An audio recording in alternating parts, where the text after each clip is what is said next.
But you know what? Corey's wife said, I'd rather have my husband. Isn't that good? I know a lot of wives that would not say that. I'm sorry. They would not say that.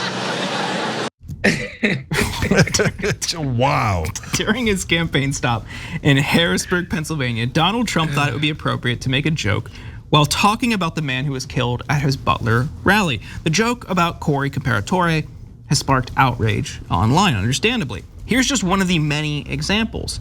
One user on X referred to the comment as sick. Corey Comperatore's wife will never see him or touch him or feel him or smell him or hear him ever again. Imagine being there as your husband is shot and watching attempts to resuscitate him fail until he dies. An unimaginable horror. And here is Trump making a sick joke of it. Cenk, when we talked about this story earlier in the week, you picked up on the wife missing him comments. I mean, what do you think Trump was trying to say here? Yeah, look, I'm less worried that he was joking about it. I'm more interested in the content of the joke. So he covered up his wife and kids and died an absolute hero, right? And Trump's joke is like, and the wife appreciated that, and although she would rather, instead of him being considered a hero, she would rather have him be here. And isn't that weird? No, that's the least weird thing in the world. Like, I wouldn't think to make a joke out of that because I would think that was just, I can't imagine anything more normal than I wish my heroic husband was here instead of having died for us, right?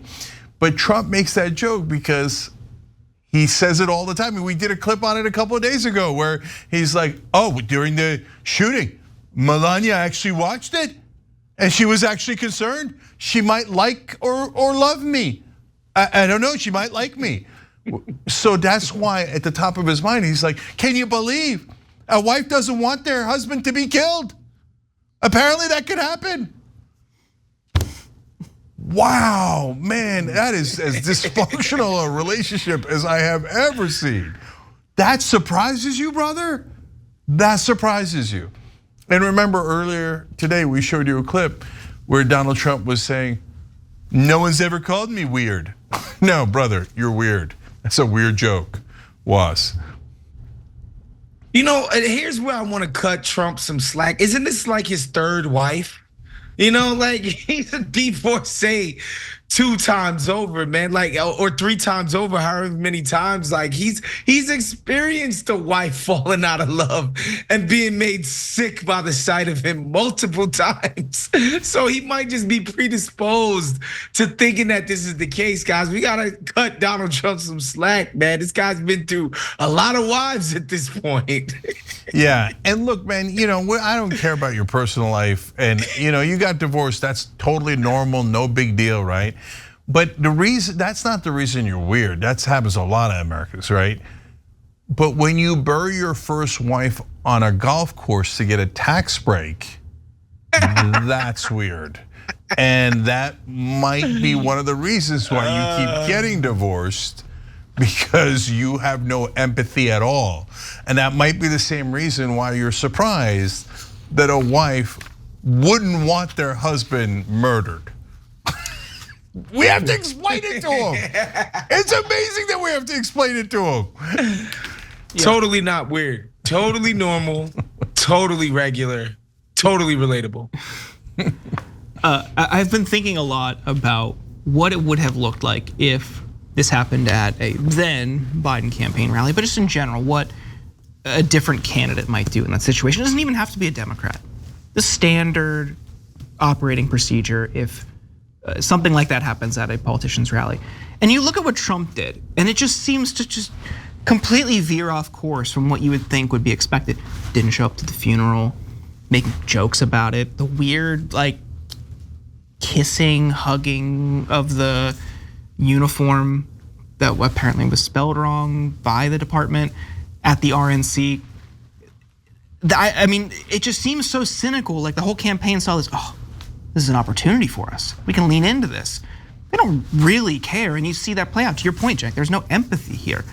That everyone has to pretend like this is, a guy who's a hero and a martyr. And of course, And then people started looking into his background and things that he was posting up until like days before this happened. And he's cheering on people getting killed in Gaza, like celebrating, and not just like defending Israel's position, like actively celebrating them dying.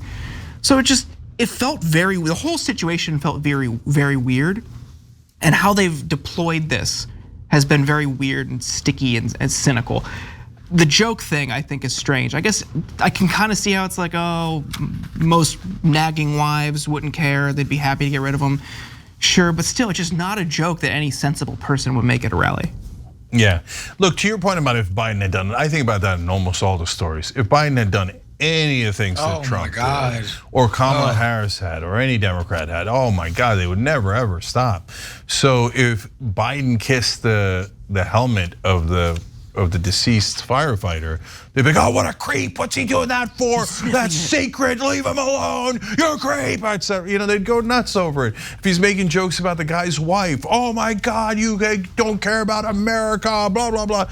I mean, earlier in the day, we covered the story about how Egypt might have bribed Trump to the tune of $10 million. The Republicans would have congressional hearings that second, the minute the story broke, right? And they'd be like, is it connected to Hunter? Who took the money? Where's the guy? And it'd be like the biggest story in the world. But Trump does so many maniacal things, it's impossible to keep up. And you know, and the last thing for me is, and it's so ironic here that it's Franklin Graham, because I probably dislike him more than anyone else that spoke at the RNC. I think he's a Christian nationalist and a loon and all those things. But at least he had the decency to say, hey, you know, as we thank God for his providence that the bullet missed Donald Trump, you know, we should acknowledge that God works in mysterious ways. He didn't say it quite like that, but something to that effect. And you know, but a bullet did hit Corey, and so our hearts go out to him, etc. Acknowledging that, hey, maybe God isn't just our, you know, place where we go and throw a penny in the fountain and get our wish. And I appreciated that he did that because it was respectful to Corey's family, right? Because everybody else, and Trump does it all the time, and this is the reason I'm bringing it up is it goes to your point, Jordan, about being disrespectful. Constantly like, God was on my side. Well, was God not on Corey's side? Who's, you know, and Trump was perfectly heroic that day, but obviously everybody would agree Corey was even more heroic, right? So just a little bit of respect for a brother who was at your rally, did something enormously heroic, and that we all, you know, our hearts and go out to his family, etc. But it feels like now he's become kind of a punchline for Trump. And that feels gross. Thanks for watching The Young Turks, really appreciate it. Another way to show support is through YouTube memberships. You'll get to interact with us more. There's live chat emojis, badges. You've got emojis of me, Anna, John, JR. So those are super fun. But you also get playback of our exclusive member-only shows and specials right after they air. So all of that, all you gotta do is click that join button right underneath the video. Thank you.